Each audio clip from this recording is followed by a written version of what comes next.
Carlas.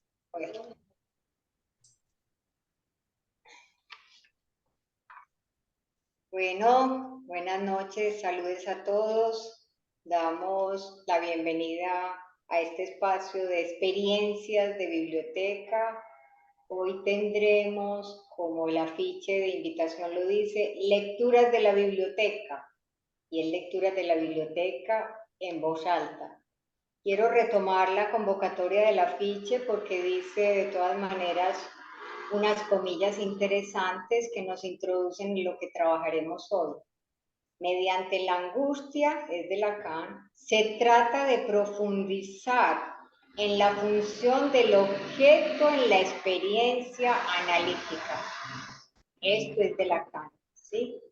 Ahora hay que aclarar, repito también lo que dice la ficha convocatoria, Lacan, lector de Freud.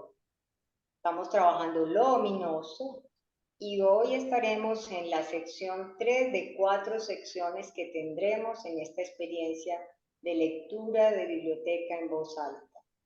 Para hoy estaremos entonces de lo unheimlich en la vía del objeto a causa del deseo. Bienvenidos y esperamos que, como la palabra dice, sea una experiencia de lectura que a cada uno le resuene, le toque el cuerpo y tenga efectos de enseñanza también para cada uno. Bueno, adelante entonces la lectura. Sí, bueno. Bueno, buenas noches. Sí, Mario, ¿me vas a decir algo? No, sencillamente que estoy muy contento de que esta actividad a partir de esta alianza que hemos hecho entre lecturas fundamentales de Freud y Lacan y la actividad de la nueva comisión de biblioteca, digamos que recobre esta práctica de la lectura en voz alta, porque ahora que hago parte de la comisión he estado estudiando y me he dado cuenta que si bien la práctica silenciosa después de San Agustín se impuso entre nosotros y tal vez es la única que hemos conocido en la escuela y en el bachillerato y en la universidad, la práctica de la lectura en voz alta es más antigua porque, en primer lugar, había un gran analfabetismo, entonces eran pocos que sabían leer, y en segundo lugar, resulta que las escrituras antiguas no tenían espacios entre las palabras, menos de puntuación. Entonces realmente dependía de la respiración del lector el sentido de lo que se podía allí descifrar. Me parece que recuperar esta práctica en la biblioteca como una antigua forma de leer no puede ser sino una maravilla entre nosotros. Eso quería decir. Muy bien, gracias, Mario Elkin. Sí, además de la importancia que tiene para nosotros la voz, en tanto que justamente objeto pequeño a. Voy a presentar entonces para comenzar el trabajo. Vamos a, si me da así la presentación grande. Eh, ya como lo presentó Luz Helena, vamos a trabajar de lo Heimlich en la vía del objeto a causa del deseo. Como ustedes saben, tenemos el programa dividido en dos partes, lo que es la lectura del cuento El hombre de la arena y las referencias de Freud y de Lacan al cuento, pues, y sobre todo las de Freud en lo ominoso, sí, retomo, y las de Lacan del seminario 10, que justamente es ahí donde estamos tratando de articular con el trabajo de preparación que se está haciendo para el seminario del INES en las jornadas de la ANEL en noviembre. Para el día de hoy vamos a hacer una pequeña variación en el programa, porque antes leíamos y luego íbamos a las referencias. Aquí nos quedó pendiente una referencia de la ocasión anterior que nos parece importante poner en primer término para luego ir al cuento. Lo hemos titulado de esta manera. Eso aquí. La primera referencia a cargo de Marcelo Ospina y de Humphrey Párraga dice: ¿por qué la ficción? ¿Por qué E.T.A. Hoffmann? En segundo lugar, iremos entonces a la tercera parte del cuento que hemos titulado El espacio y los objetos hoffmannianos. En tercer lugar, volveremos a las referencias a partir de lo leído en el cuento, con estos dos títulos. ¿Qué relación establece Lacan entre la angustia y lo unheimlich? Y por último, lo unheimlich en la vía del objeto a causa del deseo. Entonces, en este momento cedo la palabra a Marcela y a Humphrey para que nos cuenten por qué la ficción y por qué Eta Hoffmann.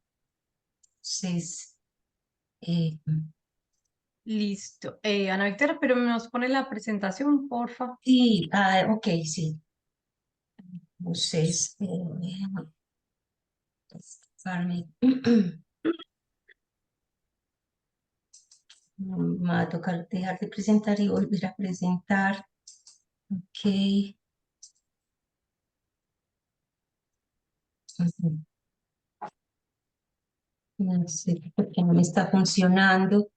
Si le pone el Ese, cursor mm, abajo, en el escapar, no me deja. Aquí, abajo le ¿cierto? salen las flechitas. Normalmente. Se ven súper claritas. Ah, ya, estas. Sí, eso. Ah, qué bien, listo. Entonces vamos a las referencias. Bueno, entonces, bueno, Humphrey y yo estamos encargados como de responder como a estas dos preguntas, ¿por qué E.T.A. Hoffmann y por qué la ficción?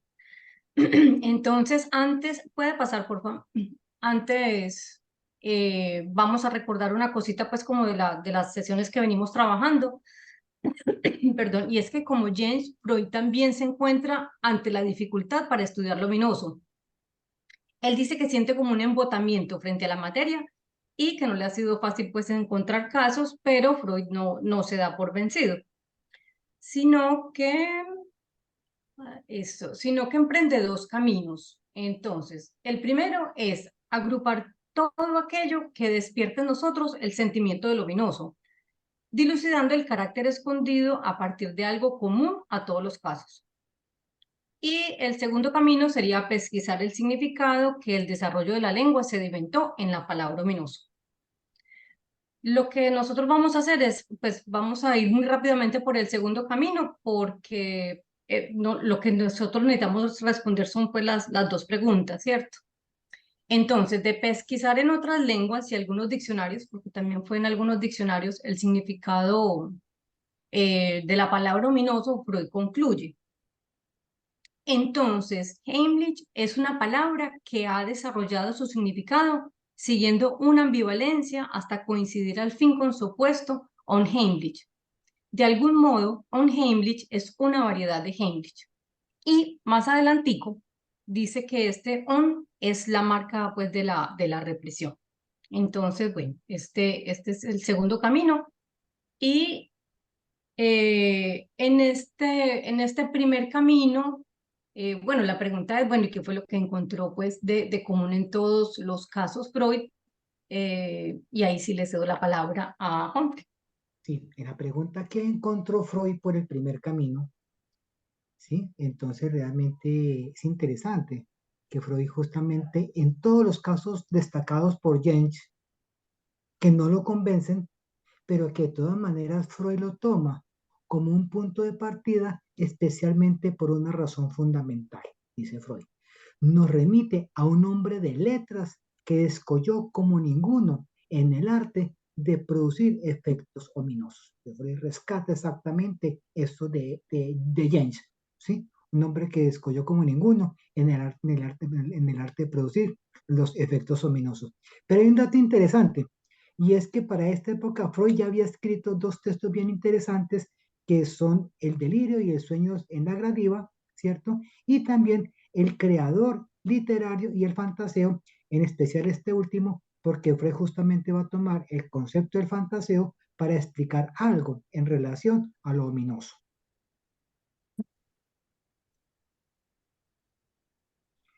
¿Quién es el hombre de las letras del que habla Jentsch? Entonces Freud dice, realmente se trata de Hoffmann, que es el maestro inigualado de lo ominoso en la creación literaria. Su novela, Los elixires del diablo, exhibe todo un haz de motivos a los que cabría adscribir el efecto ominoso de la historia. Sin embargo, Freud advierte, ¿sí?, en que casi todos los ejemplos que contradicen nuestras expectativas están tomados del campo de la ficción de la creación literaria. Ello nos señala que deberíamos establecer una diferencia, un distingo entre lo ominoso que uno vivencia y lo ominoso que uno meramente se representa o sobre lo cual lee.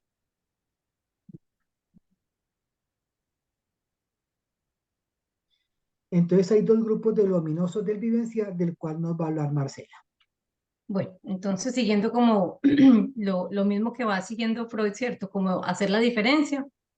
Entonces revisamos eso, lo ominoso del vivenciar y lo ominoso de la literatura, ¿cierto? De la ficción. Pero nos encontramos con que en lo ominoso del vivenciar habían dos grupos que son muy importantes, ¿no? Y no fue como fácil tampoco la lectura. Uno de los grupos es que lo ominoso del vivenciar es lo que siempre se puede reconducir a lo familiar de antiguo que ha sido superado. Por ejemplo, la omnipotencia pues, de los pensamientos, por ejemplo, las fuerzas que procuran daño, por decir en la brujería. Y aquí lo que está en juego es la realidad material, o sea, lo que ocurre. Diferente del segundo grupo, que es lo que se produce cuando unos complejos infantiles reprimidos son reanimados por una impresión. Por ejemplo, el complejo de castración. Pero aquí no entra en juego la realidad material, porque acá la realidad material es reemplazada por la realidad psíquica. Entonces, dentro de este grupo del ominoso está algo que tiene que ver con lo superado y algo que tiene que ver con lo reprimido. Listo. Y diferente a lo ominoso de la representación en la ficción, que dice Freud que es mucho más rico que el ominoso del vivenciar, porque lo abarca en su totalidad y comprende otras cosas que no se presentan bajo las condiciones del vivenciar. ¿Sí? Debe ser seguramente por la represión, o sea, porque no está actuando aquí la parte de la represión, ni lo que se supone pues que, pues digamos como el dejar las creencias, como sí, como la brujería, que fue el ejemplo que utilicé ahorita. Bueno, y entonces ahora la pregunta, ¿por qué? ¿Por qué es más rico? O sea, ¿qué hay en la ficción que hace más rico lo ominoso de la ficción? Y nos dice que el creador literario puede orientarnos de una manera particular, a través del talante que nos instila, de las expectativas que incita en nosotros, puede desviar nuestros procesos de sentimiento de cierto resultado para acomodarlos a otro, y con un mismo material a menudo puede obtener los variados efectos, ¿cierto? Entonces, de ahí, ¿cierto? Que Lacan diga lo siguiente, que ahí sí le doy la palabra a Humphrey para que en la Sí. cita de Lacan. Lacan en el seminario 10, ¿cierto? Nos dice, no en vano Freud insiste en la dimensión esencial que da el campo de la ficción a nuestra experiencia de lo unheimlich, lo ominoso. En realidad, nuestra experiencia, es demasiado fugitiva. La ficción lo demuestra mucho mejor.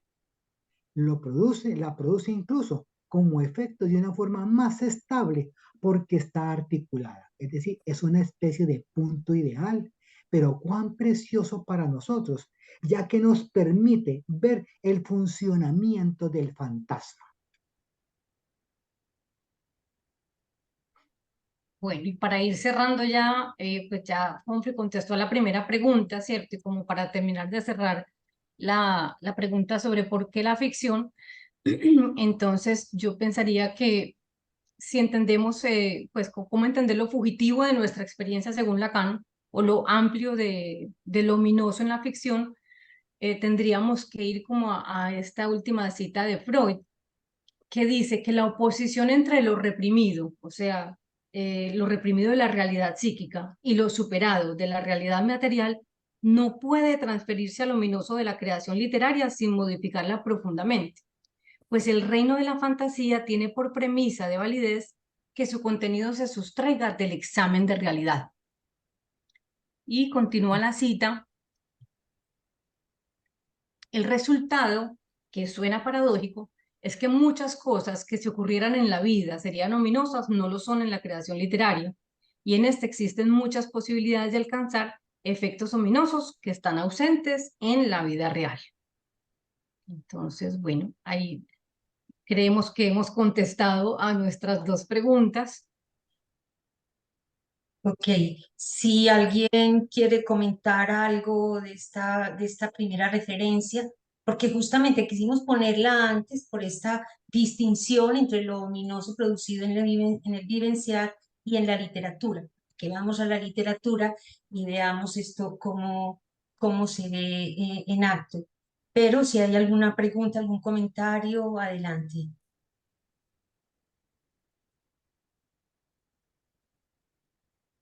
Bueno, si no, no duden en interrumpir en el momento en que lo consideren necesario. Esto es bien que sea una conversación, así que no sean tímidos para intervenir.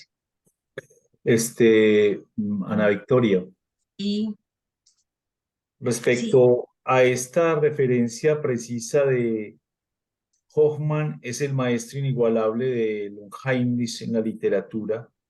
Su novela Los elixires del diablo presenta múltiples temas a los que se suele atribuir el efecto de un Heimlich.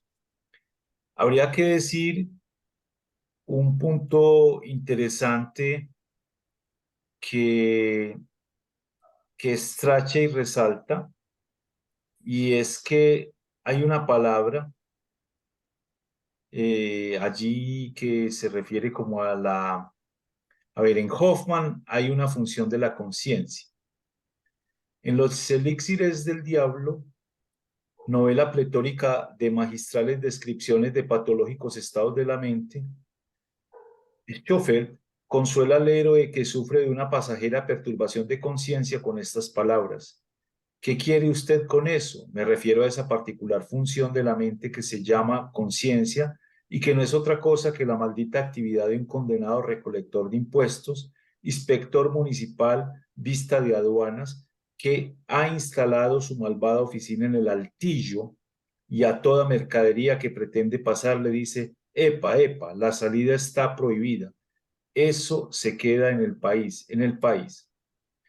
Strachey no resalta de la cita que debe ser destacado que la palabra Obertufchen, además de significar altillo, también se usa para cabeza o cerebro, por lo que el idioma alemán, el doble sentido de la frase es más claro. Es muy probable que Freud haya elegido el ingenioso párrafo de Hoffman para rescatar su efecto de chiste, donde a la vez dice altillo, desde el altillo de la oficina dice eso, pero también desde la cabeza, que me parece pues como un chiste que recoge Freud. ajá, y que va muchas veces ese vínculo entre lo ominoso, lo que nos da pavor, y luego nos reímos después de esto, o sea, ese paso de lo ominoso al chiste, Eh, justamente por lo que tiene que ver con la ambigüedad del término. sí, Bueno, pero vamos, sí, que era el primer sentido que ellos miraban, sí, ¿cierto? De cómo genial.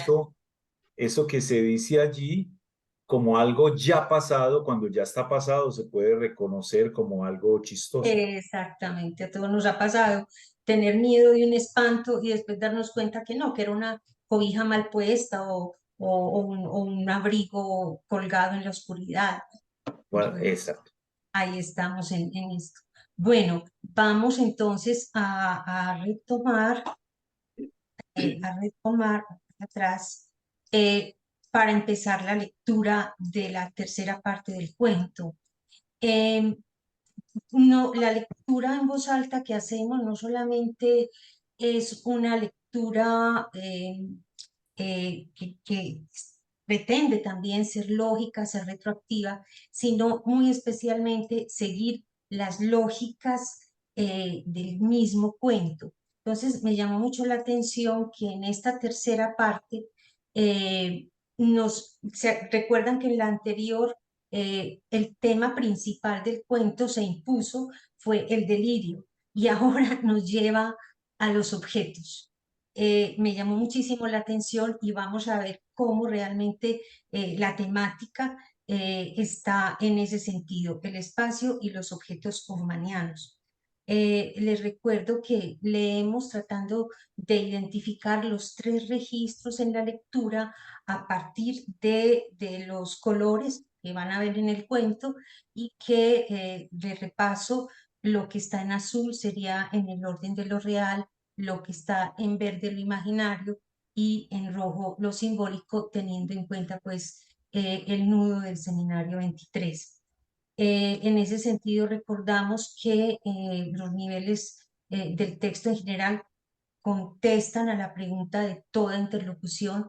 En primer lugar, el sujeto, ¿quién habla? ¿Y a quién se dirige?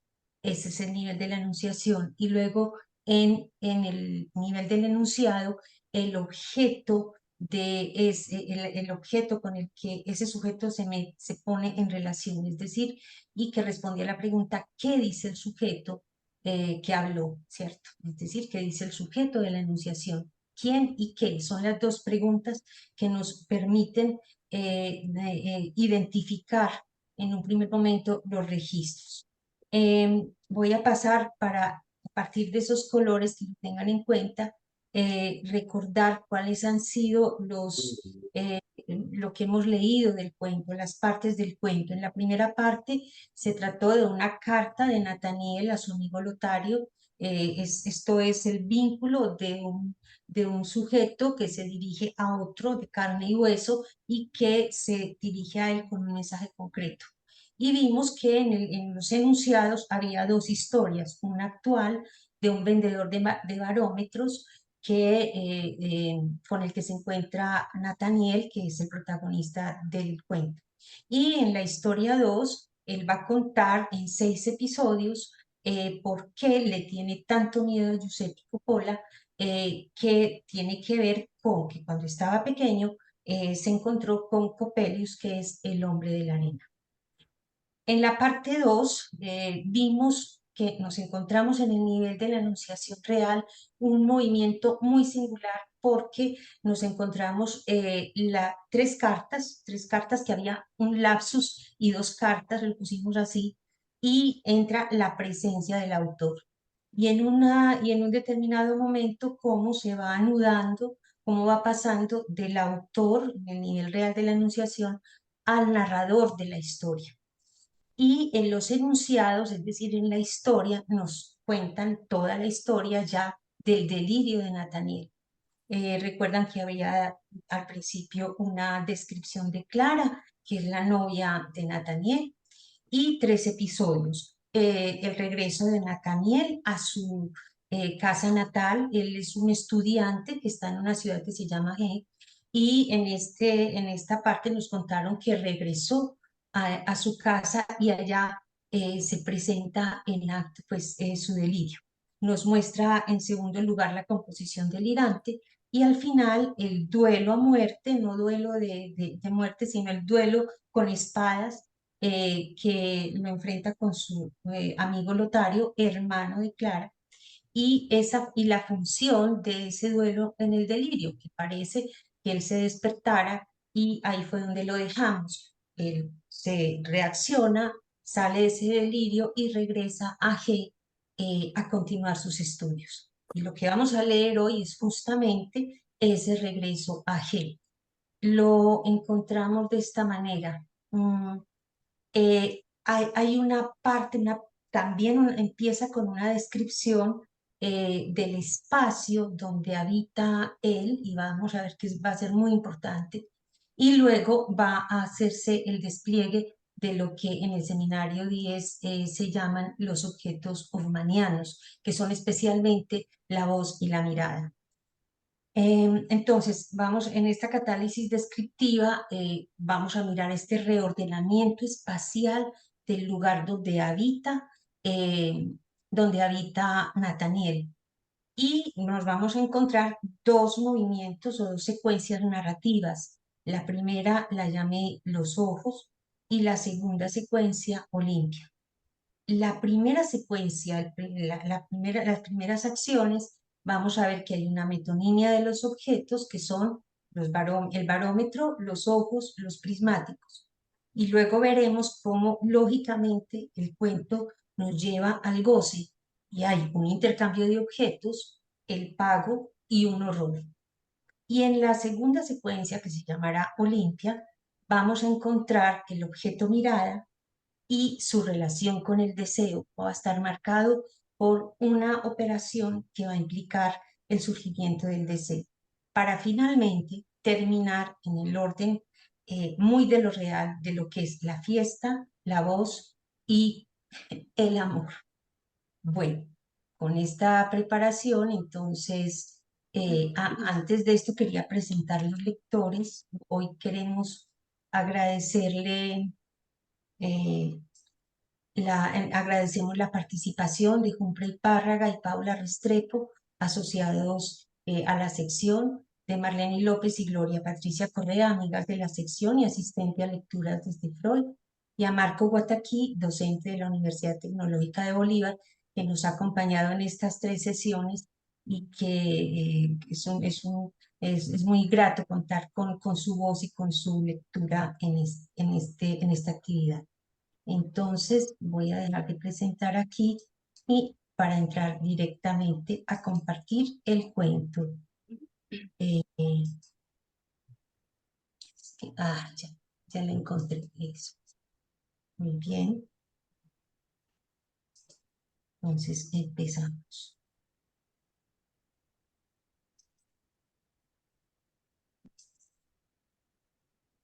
Bueno, el hombre de la arena, parte 3, el espacio y los objetos hofmannianos. Lectores, narradora 1, la catálisis descriptiva. La va a leer Marlene. Marlene. Bueno, qué pena. Narradora 1, catálisis descriptiva. Marlene López, eso. Narradora 2, primera secuencia narrativa. Marcela Ospino. Narradora 3, segunda secuencia narrativa. Satria, ¿estás por ahí? Sí. Bueno. Nathaniel. Sí. Nathaniel. Mario Elkin Ramírez. Coppola. Marco Guataquí. Segismundo. Humphrey Párraga. Olimpia. Luz Helena Gaviria. El organista. Paula Restrepo. Y el profesor Spallanzani. Gloria Patricia Correa. Primero, catálisis descriptiva, reordenamiento espacial. Bien. A la madre de Nathaniel se le ocultó todo lo referente a Coppelius, pues sabían que no podía pensar sin honor en aquel hombre a quien, al igual que Nathaniel, la culpaba de la muerte de su esposa. ¿Cuál no sería la sorpresa de Nathaniel cuando al llegar a su casa en G, vio que ésta había ardido entera y que solo quedaban de ella los muros y un montón de escombros? El fuego había comenzado en el laboratorio del químico situado en el piso bajo. Aquí hay un esquema de esa casa. Varios amigos que vivían cerca de la casa incendiada habían conseguido entrar valientemente en la habitación de Nathaniel, situada en el último piso, y salvar sus libros, manuscritos e instrumentos que trasladaron a otra casa donde alquilaron una habitación en la que Nathaniel se instaló. No se dio cuenta al principio de que el profesor Spallanzani vivía enfrente y no llamó especialmente su atención observar que desde su ventana podía ver el interior de la habitación donde Olimpia estaba sentada a solas. Aquí vemos también el esquema. Podía reconocer su silueta claramente, aunque los rasgos de su cara continuaban borrosos. Pero acabó por extrañarse de que Olimpia permaneciera en la misma posición, igual que la había descubierto la primera vez a través de la puerta de cristal, sin ninguna ocupación, sentada junto a la mesita, con la mirada fija, invariablemente dirigida hacia él. Tuvo que confesarse que no había visto nunca una belleza como la suya, pero la imagen de Clara seguía instalada en su corazón y la inmóvil Olimpia le fue indiferente. Y solo de vez en cuando dirigía una mirada furtiva por encima de su libro hacia la hermosa estatua. Eso era todo. Primera secuencia narrativa, los ojos. Metonimia de los objetos, barómetro, ojos prismáticos. Un día estaba escribiendo a Clara cuando llamaron suavemente a la puerta. Al abrirla, vio el repugnante rostro de Coppola. Nathaniel se estremeció, pero recordando lo que Spallanzani le había dicho de su compatriota Coppola y lo que le había prometido a su amada en relación con el hombre de arena, se avergonzó de su miedo infantil y reunió todas sus fuerzas para decir con la mayor tranquilidad posible. No compro barómetros, amigo, así que váyase. Pero Coppola, entrando en la habitación, le dijo con voz ronca, mientras su boca se contraía en una odiosa sonrisa y sus pequeños ojos brillaban bajo unas largas pestañas grises. No barómetros, no barómetros. También tengo bellos ojos, bellos ojos. Nathaniel, espantado, exclamó: Maldito loco, ¿cómo puedes tener tú ojos? Al instante puso Coppola a un lado los barómetros y empezó a sacar del inmenso bolsillo de su levita lentes y gafas que iba dejando sobre la mesa. Gafas para poner sobre la nariz. Estos son mis ojos, bellos ojos. Y, mientras hablaba, seguía sacando más y más gafas, tantas que empezaron a brillar y a lanzar destellos sobre la mesa. Miles de ojos centellaban y miraban fijamente a Nathaniel, pero él no podía apartar su mirada de la mesa y Coppola continuaba sacando cada vez más gafas y cada vez eran más terribles las encendidas miradas que disparaban sus rayos sangrientos en el pecho de Nathaniel. Este, sobrecogido de terror, gritó: ¡Detente, hombre maldito!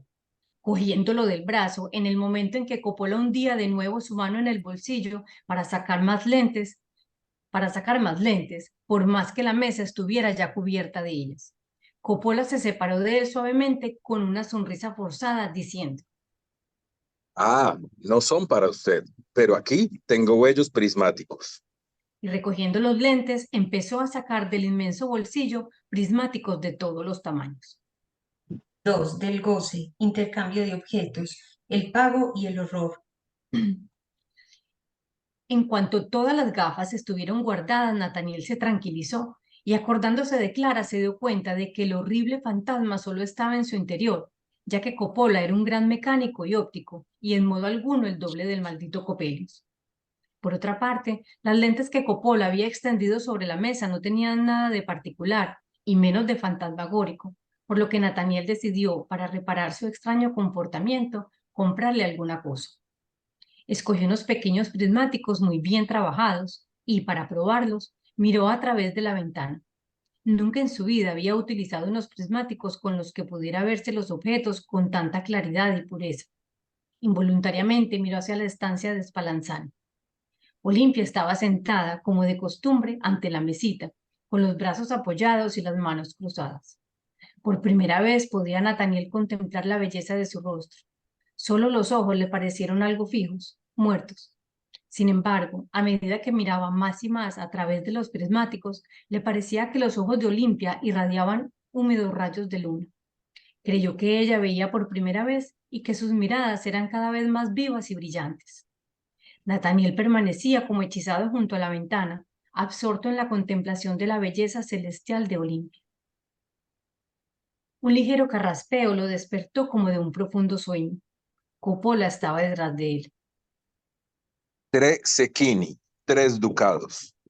Nathaniel, que había olvidado al óptico por completo, se apresuró a pagarle. ¿No es verdad? Buenos prismáticos. Decía Coppola con su repugnante voz y su odiosa sonrisa. Sí, sí. Respondió Nathaniel contrariado. Adiós, querido amigo. Coppola abandonó la habitación, no sin antes lanzar una mirada de reojo sobre Nathaniel, que lo oyó reír a carcajadas al bajar la escalera. Sin duda, Pensó Nathaniel. se ríe de mí porque he pagado los prismáticos más caros de lo que valen. Mientras decía estas palabras en voz baja, le pareció oír en la habitación un profundo suspiro que le hizo contener la respiración sobrecogido de espanto. Se dio cuenta de que era él mismo quien había suspirado así. Clara tenía razón Se dijo a sí mismo. al considerarme un visionario. Pero lo absurdo, más que absurdo, es que la idea de haber pagado a Coppola los prismáticos más caros de lo que valen me busca tal terror y no encuentro cuál puede ser el motivo. Segunda secuencia, Olimpia.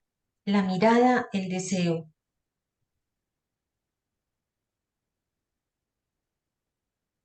Satria. Del internet. Se sentó de nuevo para terminar la carta a Clara, pero una mirada hacia la ventana le hizo ver que Olimpia aún estaba allí sentada y al instante, empujado por una fuerza irresistible, cogió los prismáticos de Coppola y ya no pudo apartarse de la seductora mirada de Olimpia hasta que vino a buscarlo su amigo Sigismundo para asistir a clase del profesor Spallanzani.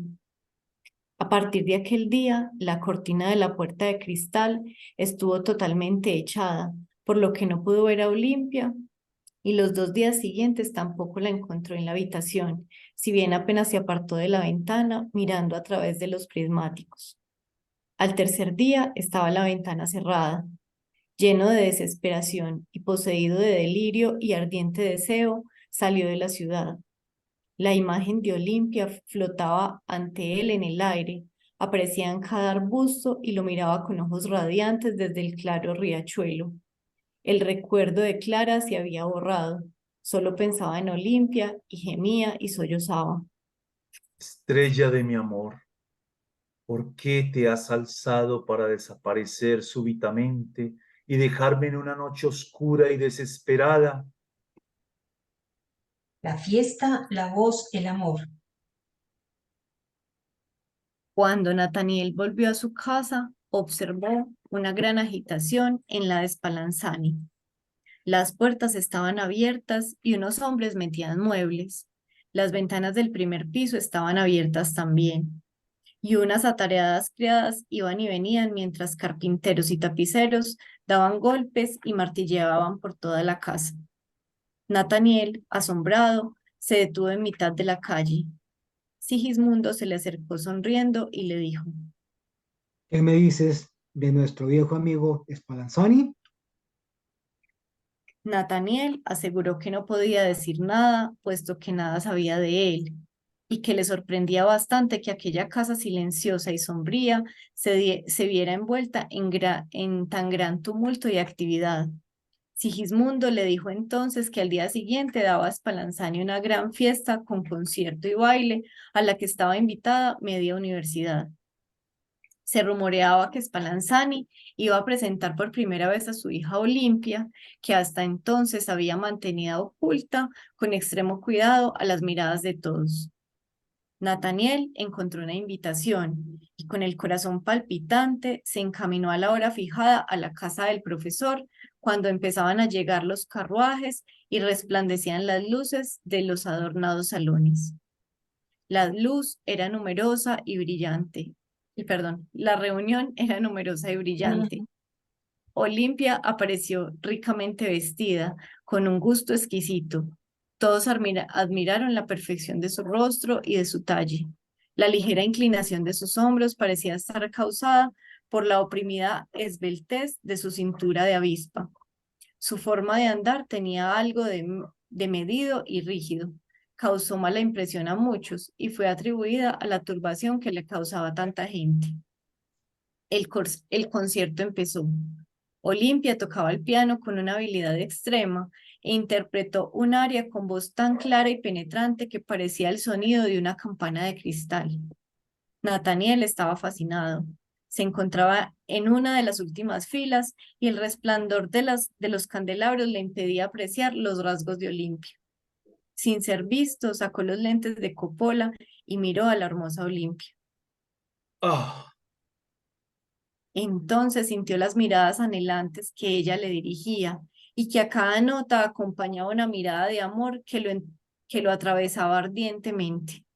Las brillantes notas le parecían a Nathaniel el lamento celestial de un corazón enamorado, y cuando finalmente la cadencia del largo trino resonó en la sala, le pareció que un brazo ardiente lo ceñía. Extasiado, no pudo contenerse y exclamó en voz alta. Olimpia. Todos los ojos se volvieron hacia él. Algunos rieron. El organista de la catedral adoptó un aire sombrío y dijo simplemente: Bueno, bueno. el concierto había terminado y el baile comenzó.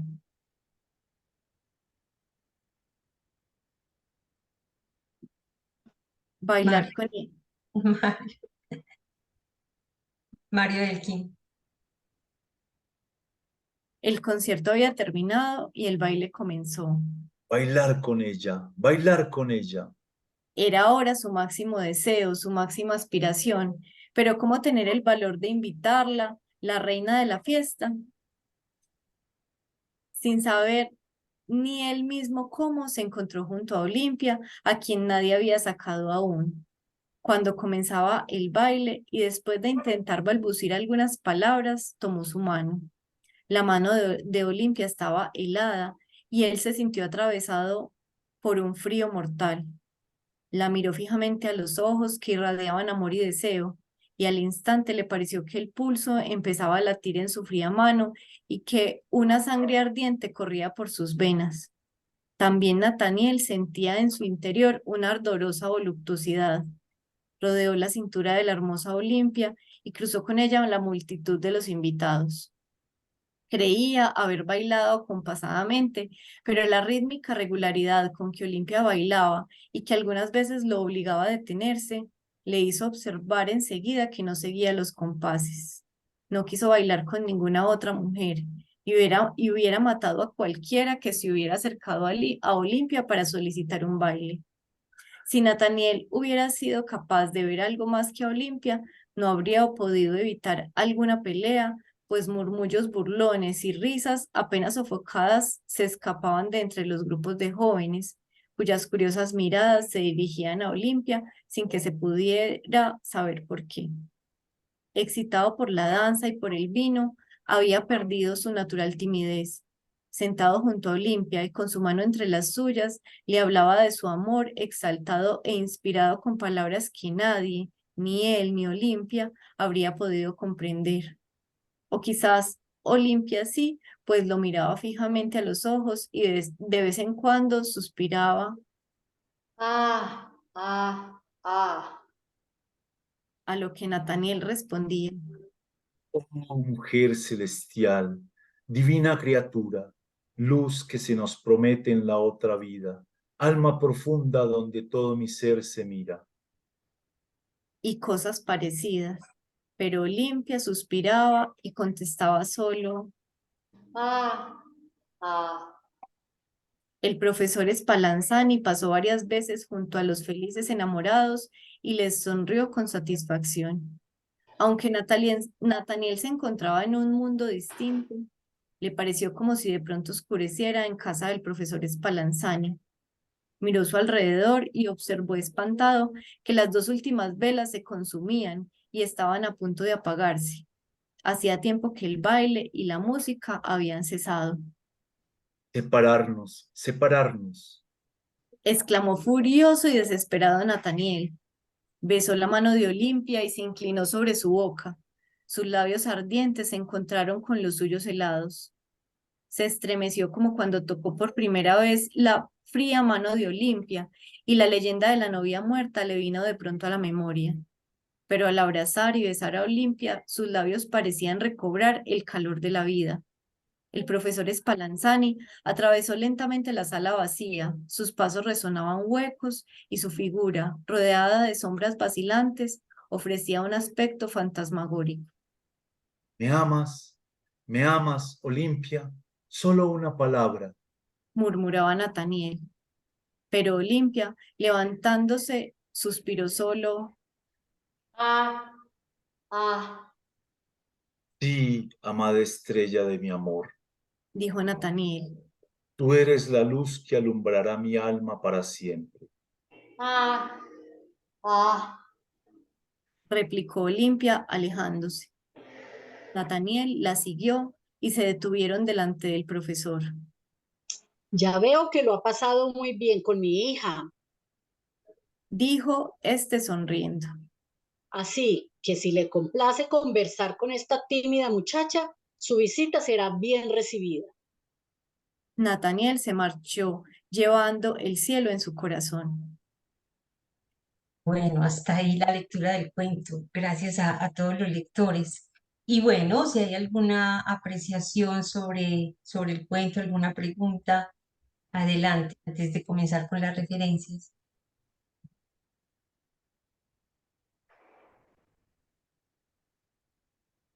Esta vez le pusimos algunas imágenes al cuento y sobre todo como motivados por esta distinción espacial. Esto es un barómetro, no sabíamos que así era, pero no sabemos qué vínculo tiene con los ojos, pero es uno de los objetos.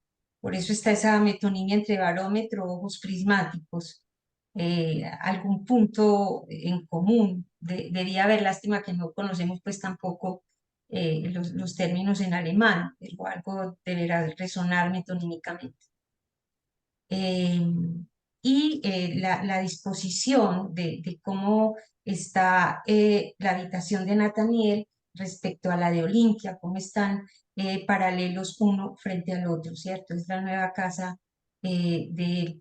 Y esta puerta de cristal y la cortina que él la miraba a través de la ventana y a través de esta puerta de cristal y de la cortina, o sea que nos da pues como todo, además son como paralelos, como en espejo, digamos así, preparando lo que vamos a encontrar ahorita. No sé, alguien más que le haya llamado la atención o que no haya entendido. De todas maneras, pues una primera lectura nos deja como con preguntas de pronto, con algo que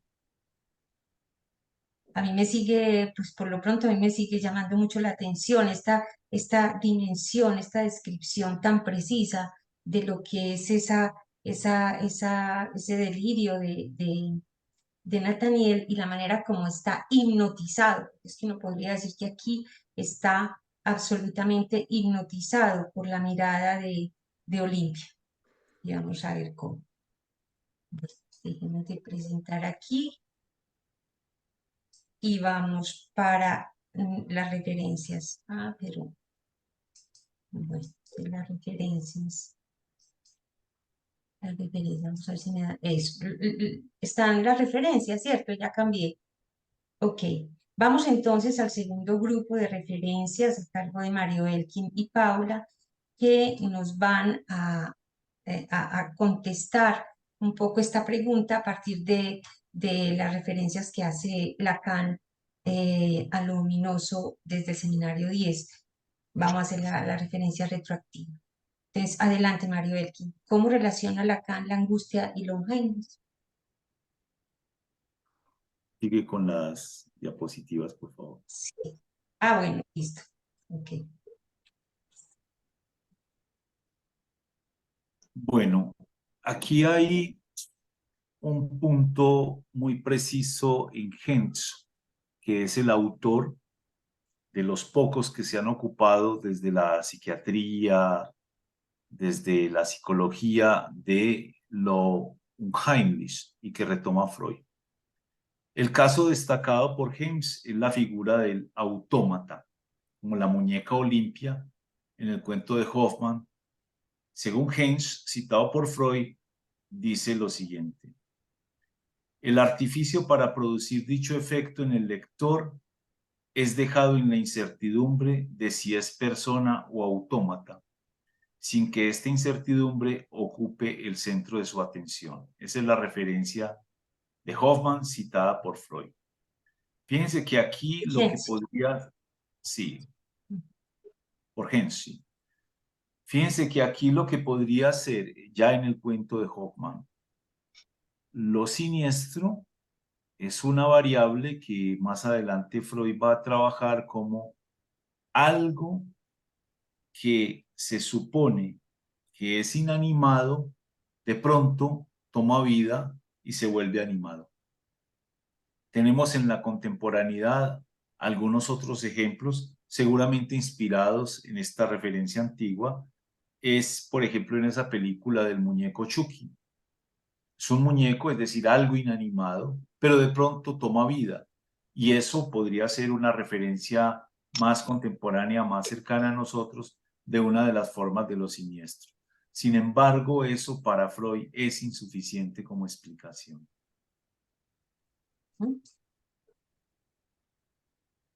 La objeción de Freud, en efecto, es que el motivo de la muñeca Olimpia, en apariencia animada, no es el único al que habría que atribuir el efecto ominoso en el lector. Porque vemos que para Nathaniel lo que eso produce más bien es una fascinación. Y tampoco es el principal, piensa Freud.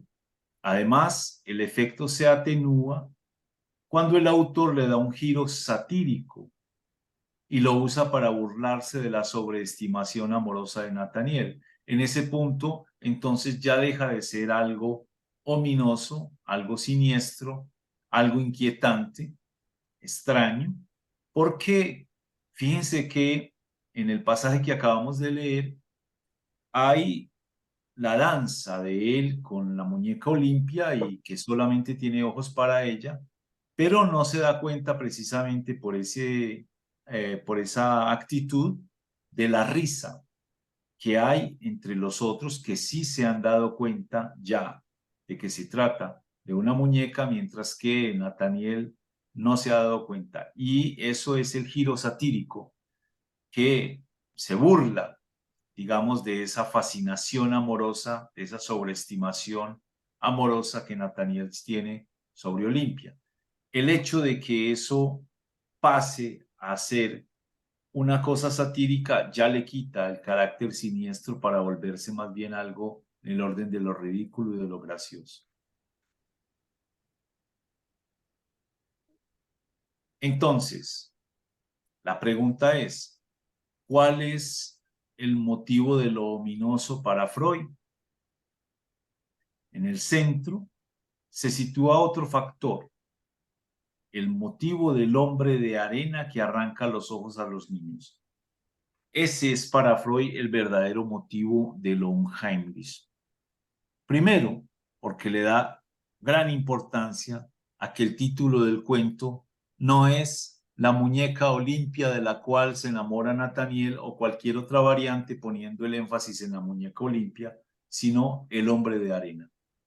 Es realmente ese el título del cuento y sabemos que el título siempre se trata en la gran literatura de la nominación del tema central o por lo menos del aspecto que del cual el cuento va a dar motivo, va a dar razón, va a dar toda una narrativa construida en relación a ese título.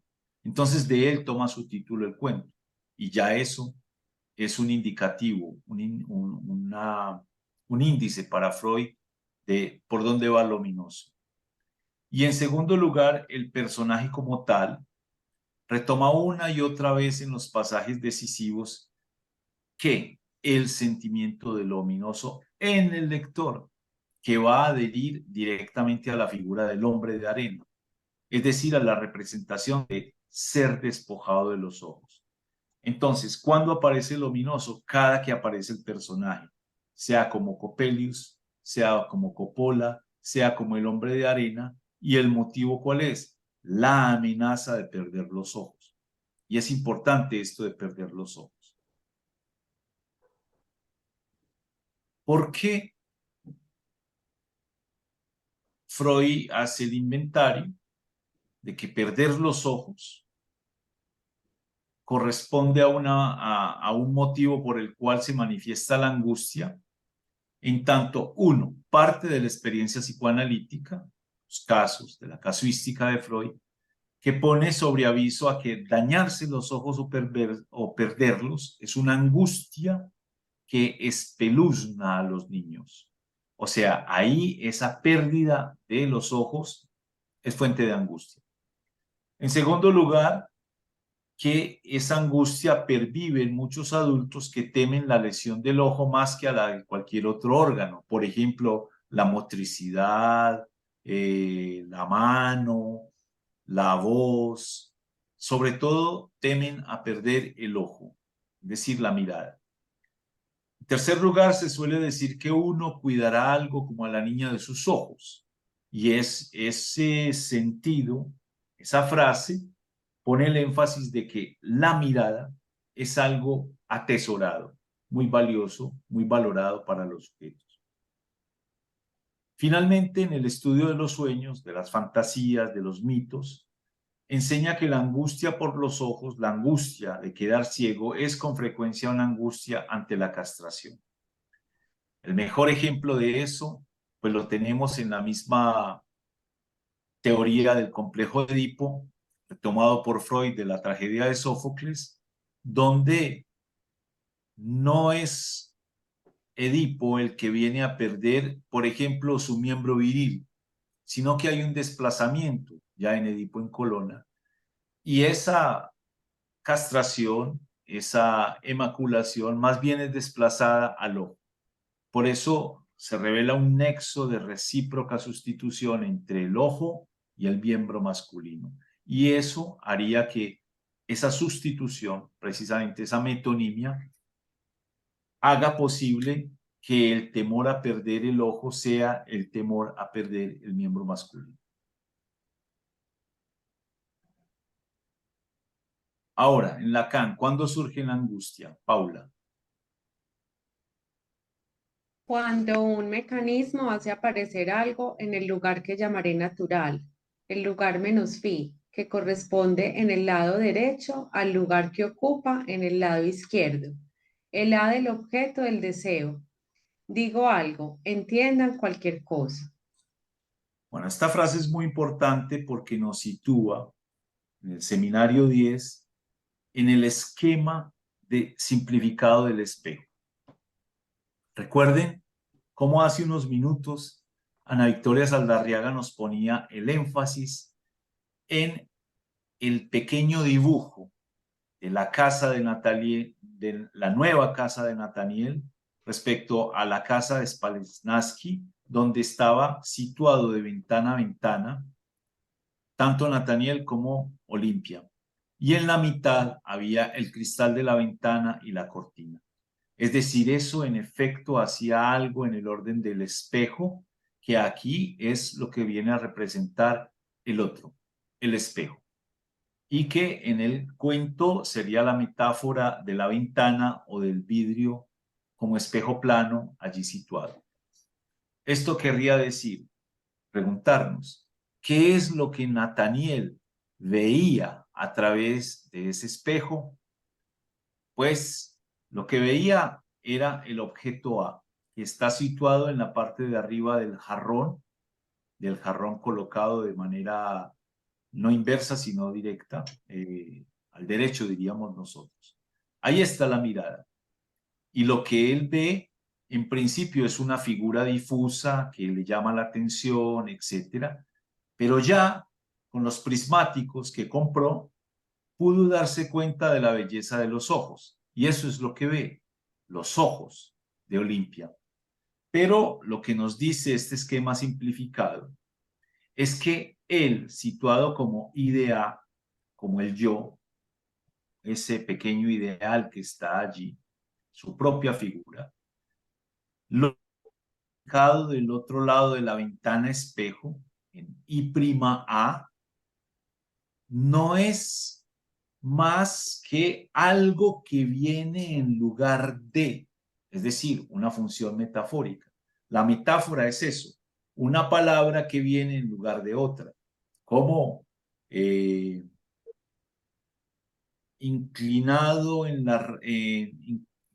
veo las tristes redes en tus ojos oceánicos. Ahí hay tus ojos, de nuevo el ojo, como reemplazando siendo reemplazado por el océano. Entonces, decir el océano es decir el objeto, pero viene en el lugar de ojos. Aquí es al contrario. Los ojos vienen en el lugar de otra cosa.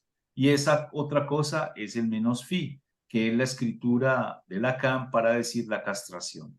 Entonces, el objeto A viene en el lugar del menos fi, tiene la valencia del menos fi, la valencia y la equivalencia, pero aparece como algo que oculta la castración.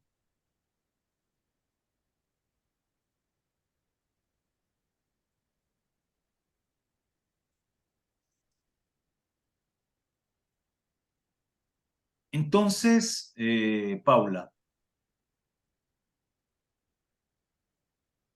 Lo unheimlich es lo que surge en el lugar donde debería estar el menos fi, de donde todo parte. En efecto, es de la castración imaginaria, porque no hay imagen de la falta y con razón. Cuando algo surge ahí, lo que ocurre es que la falta viene a faltar. Este es un punto muy interesante porque digamos que es el corazón de esta lección, donde Lacan viene a revelar una cosa impresionante. Y es que para nosotros sería fácil decir, esa mirada oculta la castración. Pero lo más importante en el complejo de castración freudiano, pensado, por ejemplo, en extremo, en el caso del fetichismo, no es la castración propia del sujeto, sino la castración de la madre. Recuerden que pensando con Juanito, él decía que le atribuía el falo a todos los objetos y personas que él consideraba importantes. Luego entonces pensaba que la madre también tenía un hace-pipí, un falo. Y esa, digamos que es una creencia infantil que a veces se prolonga en algunos adultos, pero cuando se encuentran con que la madre podría no tenerlo, con ese razonamiento imaginario, allí acudiría un terror. Entonces, ¿qué hace el fetichista? El fetichista coloca cualquier objeto en lugar de la media, el tacón, el zapato, la prenda, el pañuelo, es decir, aquello que vendría a taponar la falta. Pero el punto es que a la madre realmente no le falta nada. Ella está completa en su feminidad, como diría Spinoza. Entonces, ¿qué tenemos acá? Que lo que está ocultando es una nada. Lo que falta es exactamente lo que viene a faltar. Falta la falta. Y este es un punto muy interesante porque allí donde falta la falta, el sujeto pone un algo, por ejemplo el fetiche, o en este caso el enamoramiento, o el objeto A para ocultar esa falta que se escribiría como.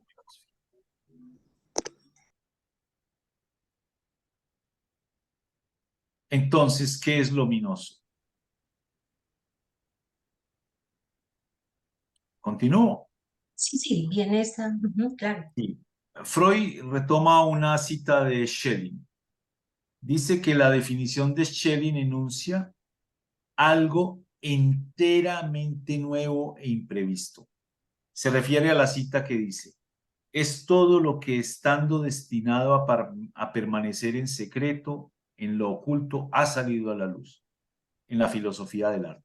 Esto es muy, muy importante, porque fíjense cómo aquí está jugado algo dramático que puede darnos la clave de la angustia. La angustia es de castración, pero eso debería permanecer en secreto, que la madre está castrada. Sin embargo, sale a la luz y el hecho de salir a la luz produce angustia de castración, porque entonces espera el castigo por haber revelado aquello que debería permanecer oculto. El ejemplo más claro ya no lo vemos en Edipo, sino en Tiresias.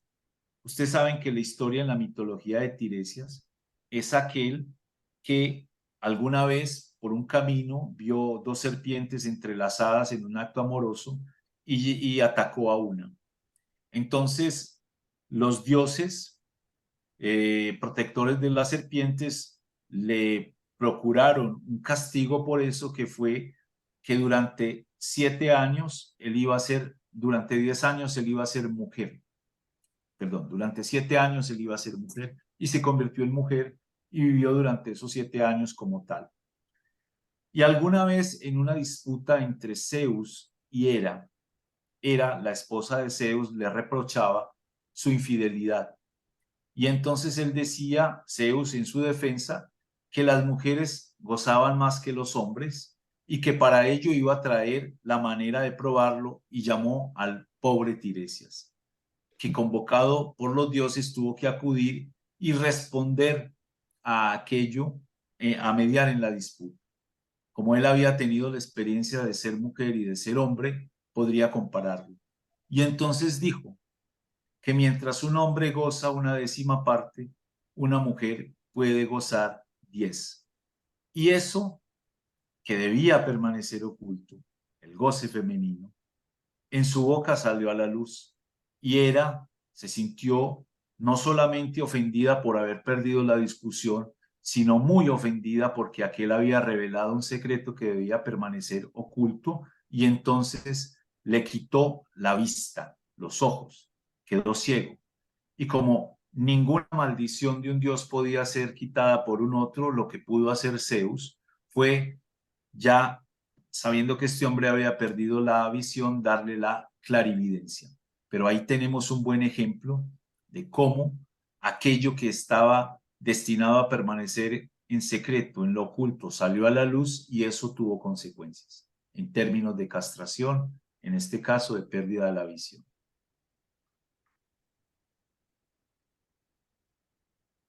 Entonces, ¿qué es lo ominoso?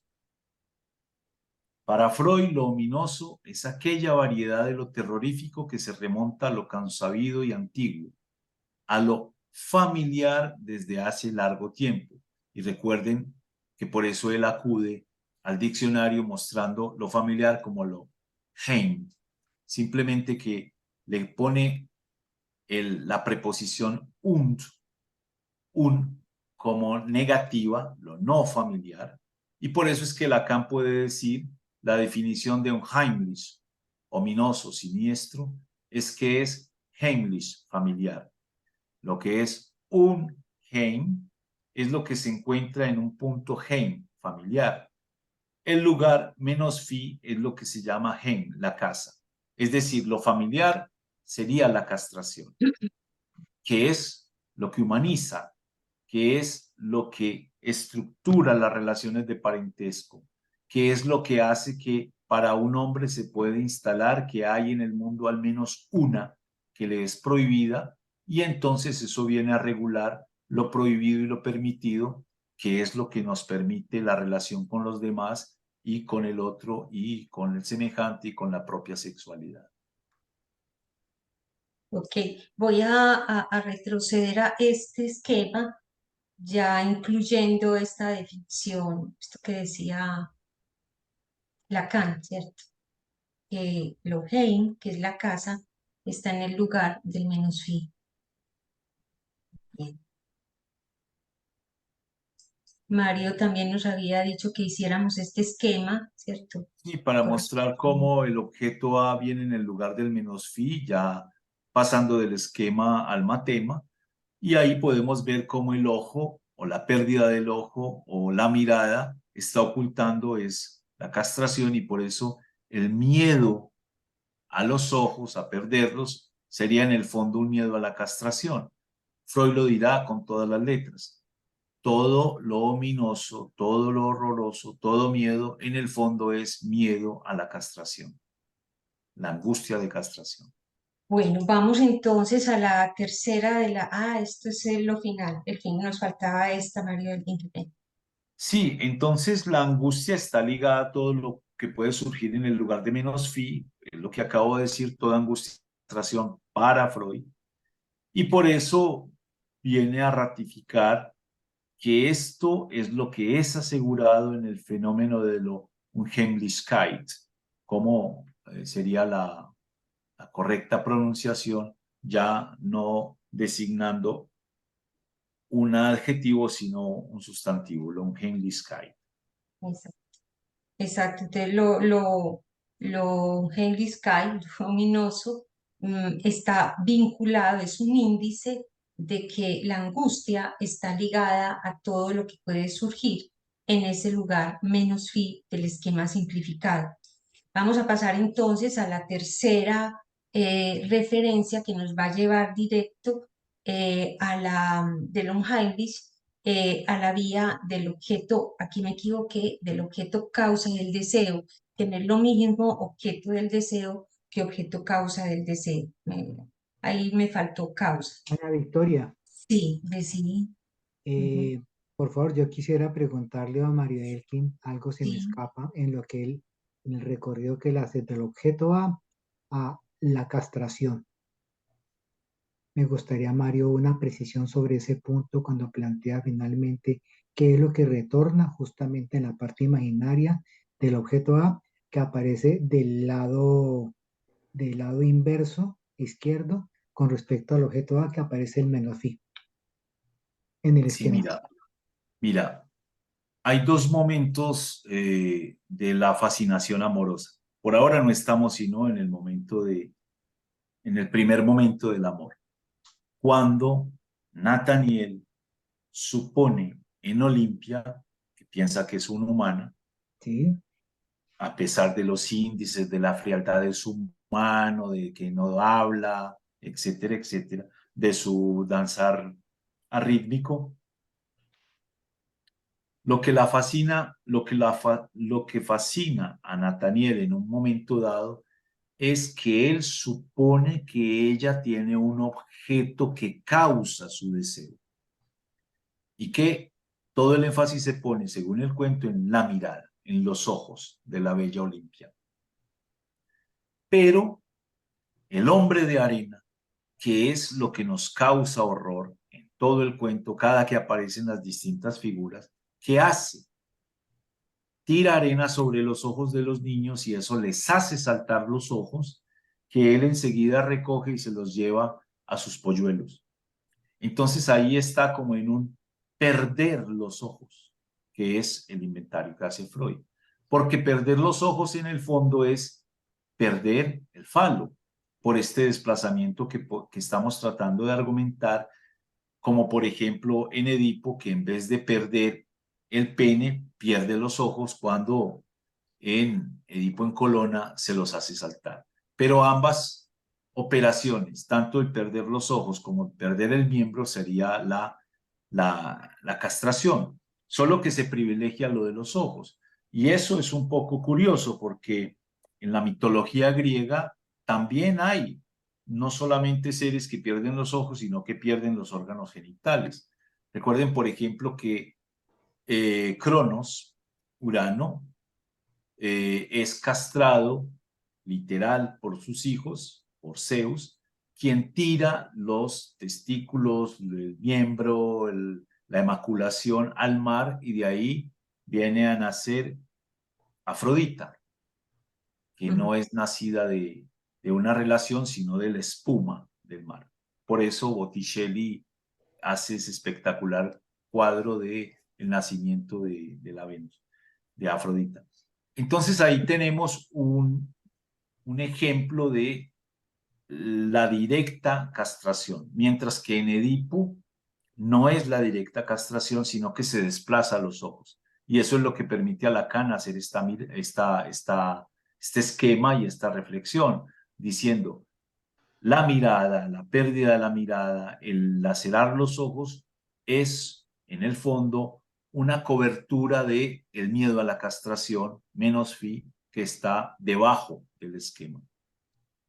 Eso, y de todas maneras, la tercera referencia que nos ¿Cierto? trae una gran Pero ¿por qué la sorpresa, asocias con finalmente la castración de la madre? Ese es el punto. pero Ah, cumple, yo voy para que nos rinda porque ya tenemos 15 minutos. Vamos a trabajar esta tercera referencia que creo que te puede dar pistas y también a todos para esa pregunta, porque tiene que ver con el objeto y es una gran sorpresa. Entonces, para esta referencia, le pido el favor a Gloria Patricia. Seguramente que si queda abierta la pregunta, la podemos continuar en la próxima, pero me parece que este elemento que vi en esta tercera referencia nos ayudará a esclarecer en algo la pregunta de Humphrey y la respuesta de Mari. Dice así Lacan en la página 53. Gloria Patricia, porfa.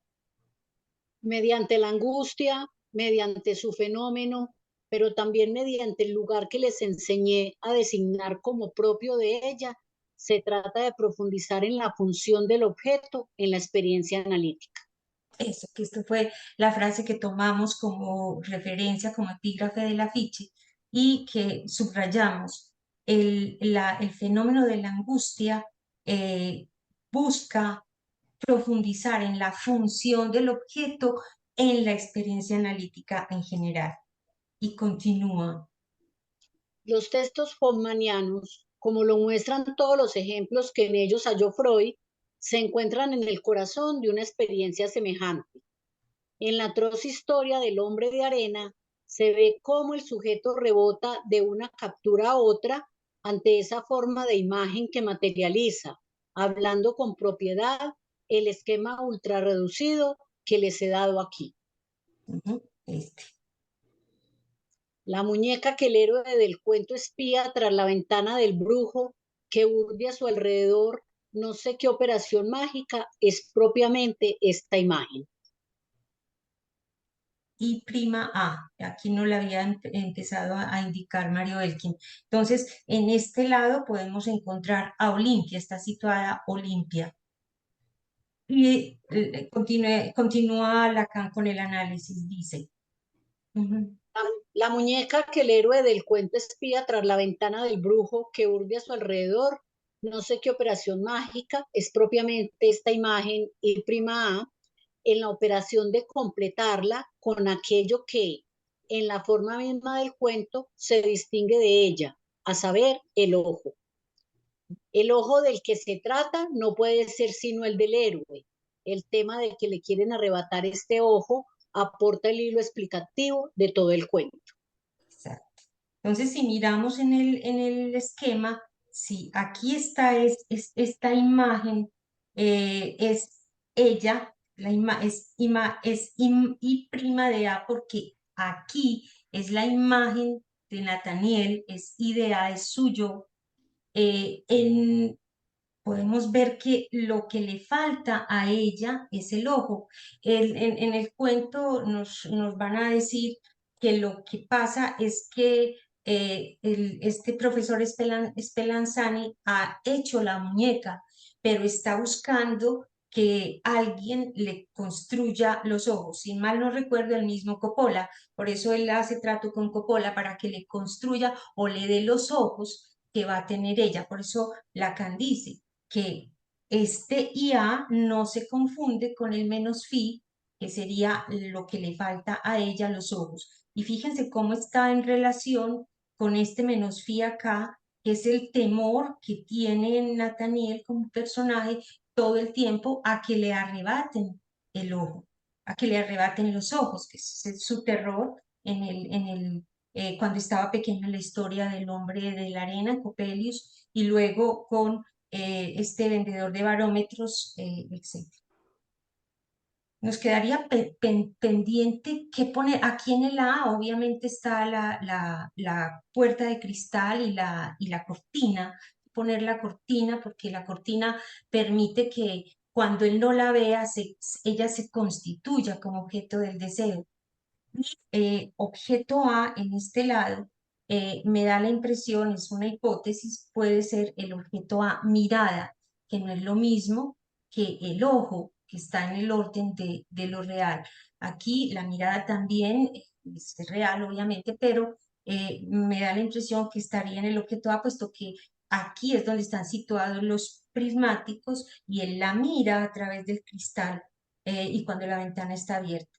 Pero no confundimos mirada con el lugar de los ojos que él teme perder y de los ojos que a ella le falta y que no se confunde. Lacan distingue muy bien, una cosa es ella, la imagen como autómata, y otra cosa los ojos que le faltan. Y continuamos. Aquí Lacan nos dice que de lo que se trata es de entender esto de manera topológica y nos dice cómo. Entonces va a decir que en inicio un síntoma de angustia, Freud nos dice o parece decirnos que la angustia es la reacción señal ante la pérdida de un objeto, que es lo que hemos visto hasta ahora, y enumera pérdida del medio uterino que se produce en bloque con el nacimiento, pérdida posible de la madre considerada como objeto, pérdida del pene, pérdida del amor de objeto y pérdida del amor del superyo. Pero parte de ahí Lacan y lo que quiere es mostrarnos cómo leer esto topológicamente. Y nos dice, ahora bien, nos da la clave. Ahora bien, ¿qué les dije la última vez para introducirlos en una cierta vía que es esencial captar? Que la angustia no es la señal de una falta, sino de algo que es preciso concebir en un nivel redoblado, como la carencia de apoyo que aporta la falta. Pues bien, retomen con esta indicación la lista de Freud que yo he atrapado al vuelo, por así decir. Es decir, la lista que acabamos de ver del medio uterino, de la madre, el pene, el amor de objeto y el amor de superyo. Entonces, y retómenla con esta indicación de que se trata de la carencia de apoyo que aporta la falta. Y va a concluir con esto. Siempre se trata del eso no falta. Y nos va a dar esta vuelta topológica que Luz Helena nos va a colaborar con la lectura. Y la va a mirar, a examinarla desde el seno materno, desde la castración fálica y desde el superyo. Adelante, Luz. ¿No saben ustedes que no es la nostalgia del seno materno lo que engendra la angustia, sino su inminencia? Lo que provoca la angustia es lo que nos anuncia, nos permite entrever que volvemos al regazo. No es contrariamente a lo que se dice, el ritmo ni la alternancia de la presencia-ausencia de la madre. Lo demuestra el hecho de que el niño se complace en renovar este juego de presencia-ausencia. La posibilidad de la ausencia es eso, la seguridad de la presencia. Lo más angustiante que hay para el niño se produce precisamente cuando la relación sobre la cual él se instituye, la de la falta que produce deseo, es perturbada. Y esta es perturbada al máximo cuando no hay posibilidad de falta, cuando tiene a la madre siempre encima, en especial limpiándole el culo, modelo de la demanda que no puede desfallecer. Es eso. Fíjense que da una vuelta de Moebius, desde la pérdida hasta la presencia del objeto. Eso no falta. Dice. En un plano más elevado, en el tiempo siguiente, el de la presunta pérdida del pene, ¿de qué se trata? Que vemos al comienzo de la fobia de Juanito, se hace énfasis, lo cual no está bien centrado, en el hecho de que, según dicen, la angustia estaría ligada a la interdicción por la madre de las prácticas masturbatorias, vividas por el niño como presencia del deseo de la madre ejerciéndose respecto a él. Pero ¿qué nos enseña aquí la experiencia sobre la angustia en su relación con el objeto del deseo? Sino que la interdicción es tentación. No se trata de pérdida del objeto, sino de la presencia de lo siguiente. Los objetos, eso es algo que no falta. Y la tercera. Pasemos a la próxima etapa, la del amor, del super-yo, con todo lo que supone, comporta en la vida llamada del fracaso. ¿Qué significa esto? Sino que lo temido es el éxito. Siempre se trata del eso no falta. Eso no falta. Aquí me permití hacer esta banda de Moebius como para indicar cómo es que no se trata de que entonces Lacan anule la dimensión de la angustia ligada al objeto perdido, sino que nos hace ver que su reverso, al transitar la banda, de lo que se trata finalmente con este objeto perdido es de que eso no falta y que esa es la dimensión de la angustia. Parece muy bello cómo lo plantea con la cuestión de así. Miren, por ejemplo, ocurre pues como en esta banda de Moebius que me encontré muy simpática de la bicicleta, ¿cierto? Cómo se pasa cómo se transita de la pérdida del objeto, de la angustia de castración por la pérdida, a lo que es la presencia de ese objeto, del eso no falta. Para mí, yo creo que para todos fue una sorpresa muy grande encontrarnos esta dimensión subrayada por Lacan en relación del objeto, en relación con lo unheimlich, es decir, nos encontramos en lo unheimlich, esta dimensión de la falta, voy a ponerla aquí, voy a situarla, la dimensión de la falta en este esquema, en el esquema, eso, en el esquema, aquí él va a situar el lugar de la casa, de lo unheimlich, lo unheimlich va a ocurrir aquí es cuando lo que debía ir aquí, lo que no se debía poner a la luz, que es la falta, falta. Cuando la falta, entonces vienen los objetos y eso causaría lo unheimlich y el indicador, ese unheimlich que se produce ahí sería el indicador de la angustia. Ana, Tratando de entender con un ejemplo, porque ya nos falta muy poco, pero quería como transmitirles un caso clínico que trae Lacan y que me dice Luz Helena que le parece adecuado para tratar de entender este lugar que sostiene la falta. Se trata de un caso clínico, se lo encuentra en Seminario 10, entre la página 152, 53, que se trata de la paciente de una analista post-freudiana. Esta señora que llegaba con una cantaleta sobre las dificultades con la mamá, con el papá, con una cantidad de cosas, y que jamás había llorado en una sesión, un día llega bañada en lágrimas. La analista se extraña, le pregunta que qué le pasa y ella dice que fue que recibió ese día por la noche, ese día anterior, recibió una carta de Alemania donde le decía que la señora que la cuidó a ella cuando ella era niña había muerto y que era la única persona en la que ella reconocía que le había hecho falta. Es decir, ella había sentido que cuando ella tuvo que venirse de Alemania, ya después de ese tiempo que la había cuidado, ella sintió que ella le hacía falta a esta señora que la cuidó.